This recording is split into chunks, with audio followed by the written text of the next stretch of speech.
Magandang araw po muli sa inyong lahat. Nagbabalik ang inyong lingkod. Konting kaalaman at gabay sa ating pang-araw-araw na buhay. Talakayin po natin sa sandaling ito, yung pinamagatang Christian Unity. At siguro itong topic na ito, baka bigyan ko ng pangalawa o pangatlong talakayan hanggang pangatlo. Kasi po ay napakalawak ng salitang pagkakaisa at ang totoo niya, napakahirap ding makita ito sa panahon ngayon, yung ang mananampalataya ay magkaisa. Ito po muna sinasabi ng awit. Awit 133 verse 1. Masdan ninyo na pagkabuti at pagkaligaya sa mga magkakapatid na magsitahang magkakasama sa pagkakaisa. Sinabi po nung talata na napakabuting makita sa mga mananampalataya nagkakaisa, magkakasama, napakaligaya daw po. Sarap, makita mo solid sila nagkakaisa. Pero nakakalungkot po, hindi po ito nangyayari sa maraming mananampalataya ngayon. Yung solidong pagkakaisa. Bakit?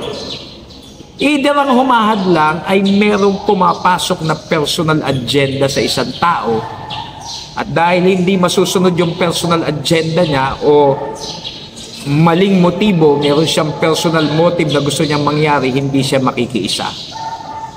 So yan lang po lagi. O kaya dahil sa salitang inggit. Inggit, personal motive, ibang agenda, hindi siya makikiisa. Pag sinabi pong unity, when people come together as one, nagkakaisa. When your intent is to please God, harmony and unity flows. Kung maganda naman ang layunin mo, kung ito'y para naman sa Diyos, kung sa ikaluluwalhati naman ng Panginoon, bakit hindi tayo makiisa? Kaya mahalaga rin sa salitang pagkakaisa, yung pagpapasakop. Yung humility and submission must always be there. Pag sinabing Christian unity. Alam nyo, pagka nagkakaisa mananampalataya, naku, daming blessing na mangyayari niyan. Where there is unity, there is always victory. There is irresistible power in unity. Kaya nga pagdating ng eleksyon, ang unang hinahanap ng mga nasa politiko, nakakandidato, yung malalaking church na nagkakaisa ang miyembro. Bakit? Iniisip nila na magkakaisa yun sa pagboto sa kanila pag naligawan nila yun, nakuha ang boto. So there is irresistible power in unity. Parang walis tingting lang yan na binungkos. Pag-iisang pirasong tingting, mahihirapan mong ipangwalis. Pero subukan mong magkakasama, nagkaisa yung kung ilang pirasong tingting yan pinagsama-sama mo, magiging malakas yan at kapaki-pakinabang. Ganon po ang salitang pagkakaisa eh.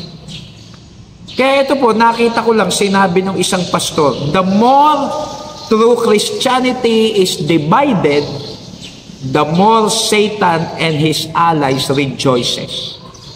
Kaya masyadong mitikuloso ang salitang Christian unity. Minsan kaya hindi magkaisa kasi hindi sila ang leader. Hindi kasi sila ang sisikat. Kaya doon sa mga mananampalataya na makakaunawa ng salitang unity at tinutupad mo yan, nakikiisa ka, solido ka, nagpapasakop ka, yung naiintindihan nyo, ito'y para sa kaluwalhatian ng Panginoon. Ipupush nyo ang gospel, ipupush nyo ang evangelism, ipupush nyo ang discipleship. Tapos nagkakaisa tayo, handa tayo magsakripisyo para dyan. Praise the Lord for you.